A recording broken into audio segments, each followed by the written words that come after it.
Last class में हमने एक लेआउट बनाया था, उसमें CSS की बहुत सारी प्रॉपर्टीज़ यूज़ करी थी, ठीक है। और वो इसलिए बनाया था कि अब हम अपनी वेबसाइट का जो रियल वेब पेज बनाएंगे उसमें वही सारी प्रॉपर्टीज़ यूज़ होनी है जो हमने उस लेआउट में की थी।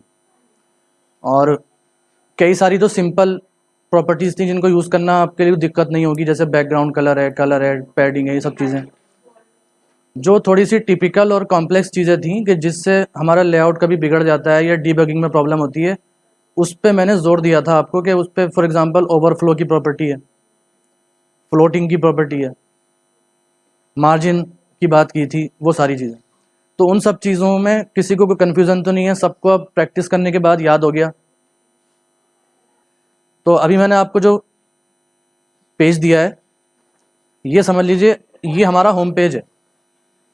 आज हम अपनी जो वेबसाइट बनाना शुरू कर रहे हैं, वही अपना जो लर्निंग मैनेजमेंट सिस्टम ने डिसाइड किया था, उस LMS का जब हम होम पेज बनाएंगे, सबसे पहले होम पेज बनता है, तो आप ये एज्यूम कर लीजिए कि ये आपका होम पेज है। इस होम पेज पे क्या क्या होना चाहिए वो आप विजुअली एक रफ स्केच के अंदर बनाएं, उसको अपने दिमाग से सोच के, आसपास वाले से क्लू नहीं लेना है, कॉपी नहीं करना है, आपका अपना होना चाहिए। कोई समझेगा कि यहाँ बैनर होना चाहिए, कोई समझेगा ये इमेज होनी चाहिए, कोई समझेगा ये लिस्टिंग होनी चाहिए, वो सारी चीज़ें इंपॉर्टेंट हैं। आप अपना विजुअलाइजेशन वो इस पर रखेंगे, क्योंकि जब भी हमें इस तरह का फ्रंट एंड बनाने का काम शुरू करते हैं, फ्रंट एंड कहते हैं इसको, वेबसाइट का जो विजुअल्स होते हैं जो HTML CSS से बनता है, वो फ्रंट एंड होता है, क्योंकि बाकी वेबसाइट तो इस फ्रंट के पीछे होती है, उस पर हमने सीखा नहीं अभी। इस फ्रंट एंड बनाने में सबसे पहली चीज़ ये होती है, आप पहले एक लेआउट बनाएं अपने दिमाग में, उसको पेपर पे या कंप्यूटर पे उसको पहले उतार लें। कंप्यूटर पे क्या करते हैं लोग, फोटोशॉप पे काम कर लेते हैं। फोटोशॉप पे हम होम पेज जैसा एक लेआउट ले लेते हैं, उसके अंदर हम सब चीज़ें डिज़ाइन कर लेते हैं, उसमें कुछ HTML वगैरह नहीं, ऑब्वियसली फोटोशॉप के अंदर तो कुछ हमें कोडिंग करनी नहीं है, डिज़ाइनिंग करनी है। तो उस लेआउट को हम फोटोशॉप में डिज़ाइन कर लेते हैं, या फोटोशॉप का कोई अल्टरनेट सॉफ्टवेयर जो आप यूज़ करें उसमें डिज़ाइन कर लेते हैं। उसको सेव करके फिर हम डिज़ाइनर को दे देते हैं, उसको जो HTML CSS आता है और वो उसको वैसा ही बना देता है HTML CSS से जैसा कि वो दिखने में फोटोशॉप में था। उससे आसान तरीका ये है कि पेपर लीजिए और पेपर के ऊपर पेंसिल से, पेन से आप अपना ही एक स्केच बना लीजिए कि ऐसा दिखना चाहिए, ऐसी चीज़ें होनी चाहिए होम पेज पर। तो मैं 5 मिनट दे रहा हूँ, उसके बाद सबका तो अभी चेक नहीं कर सकते, मैं ले जाऊँगा, चेक कर लूँगा, 2-4 का चेक करके फिर मैं अपना लेआउट उससे ड्राइव करके आप शुरू कर देंगे काम। तो आप कर लीजिए अपना काम।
तो उस पॉइंट ऑफ व्यू से जो आपने लेआउट्स बनाए हैं वो बिल्कुल ठीक है, क्योंकि हमें यही पता करना था कि लर्निंग मैनेजमेंट सिस्टम एक ऐसी वेबसाइट जिस पे स्टूडेंट्स पढ़ाई कर सकते हो और टीचर पढ़ा सकते हो, उस पर क्या कुछ होना चाहिए, तो यही सब कुछ होना चाहिए, ठीक है। बल्कि इसमें अब बहुत सारे लेआउट्स तो ऐसे आ गए इसमें जो आपने दिए हैं कि उसमें फिर मेहनत भी काफ़ी है, तो हम एक एक को नहीं लेके चलेंगे। मैं तो जो सिंपल लेआउट हमने सोचा है वो लेके चलेंगे, ताकि आपको बनाना आ जाए, फिर आप अपना खुद बनाइए। कोई भी यूजर जब हमारे पेज पे आता है तो कोशिश ये होनी चाहिए कि यूजर फौरन पेज पे आने के बाद वापस ना चला जाए, क्योंकि ये भी एक नेगेटिव मार्किंग होती है कि आपके वेब पेज पे किसी भी थ्रू डायरेक्टली वेब एड्रेस खोल के आ गया, या गूगल में सर्च करके आ गया, या कहीं से उसको पता लग गया, लिंक आया और आते ही उसने कुछ सेकंड्स बाद उसने उस वेबसाइट को बंद कर दिया। तो इसका मतलब ये कि उसका या तो इंटरेस्ट की चीज नहीं नजर आई कुछ, या उसको कुछ बुरा लगा। बुरा क्या लगा? बुरा भी लगता है। जैसे मेरी वेबसाइट हो, वेब पेज मेरा इतना हैवी हो कि उसको खुलने में कुछ सेकंड्स लग जाते हो। तो हम सब जानते हैं कि जब हम कोई वेबसाइट खोलते हैं उसको खुलने में काफ़ी देर लगे तो हम वहाँ वेट नहीं करते। वेट तभी करते हैं जब हमारा कहीं एडमिशन लेना हो, फॉर्म भरना हो, तो आधे घंटे की वेट कर लेंगे। लेकिन एज अ यूज़र हम वेट नहीं करते, वेट करना बुरा लगता है। इसी तरह पेज बहुत ज़्यादा लेंथी भी नहीं होना चाहिए। काम के सेक्शंस हो, अगर वेबसाइट आपकी वेबसाइट पे बहुत सारी चीज़ें हैं और बहुत सारा कंटेंट है तो उसको इस तरह सोचना होता है कि वो लेवल में हो, मतलब एक पाथ हो, एक ट्री की तरह हो कि सबसे ज़रूरी ऑप्शन बाहर हो, फिर उसमें अंदर जाके और ऑप्शंस हो, फिर अंदर जाके और ऑप्शंस हो। अगर सारी ही चीज़ें आप होम पेज पे रख देंगे तो वो यूज़र एक्सपीरियंस के अकॉर्डिंग ठीक नहीं है। उससे खुद पता नहीं, वो खुद कंफ्यूज हो जाएगा कि कहाँ जाऊँ कहाँ नहीं। तो अभी ये स्क्रीन है। सिंपली हम अभी क्या शुरू करेंगे कि हमारा एक हेडर होगा,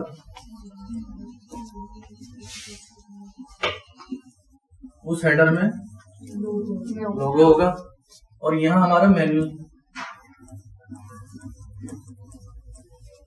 मेन्यू आइटम्स होंगे। मतलब वही जो आप सबने लिखा है कि होम होगा, अबाउट अस हो सकता है, लॉगिन हो सकता है, कॉन्टेक्ट अस हो सकता है, सब चीजें हो सकती है।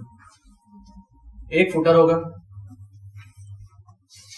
फुटर में क्या होता है, वेबसाइट के अंदर के बहुत सारे लिंक्स यहाँ रखे जाते हैं ताकि डायरेक्टली अंदर जाया जा सके। और कई सारे मैसेजेस होते हैं कि ये कॉपीराइट किस पे है, या उसमें डिस्क्लेमर है, या उसमें प्राइवेसी पॉलिसी है, वो सब चीजें उनके लिंक्स फुटर में डाले जाते हैं। हेडर के नीचे हमें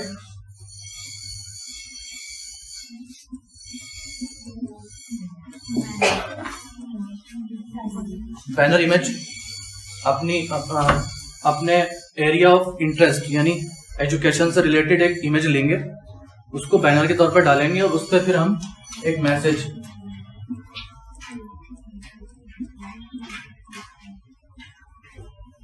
देंगे अपना। वो मैसेज जो मोस्ट रेलिवेंट मैसेज हो, वो टैग लाइन हो कि जब वेबसाइट खुले तो फौरन यूजर के सामने हमारी वेबसाइट का नेचर आ जाना चाहिए। और फिर हम उसमें एक या दो बटन दे सकते हैं जहां से वो लर्न मोर करके अंदर जा सके। तो मैं दिखाता हूँ।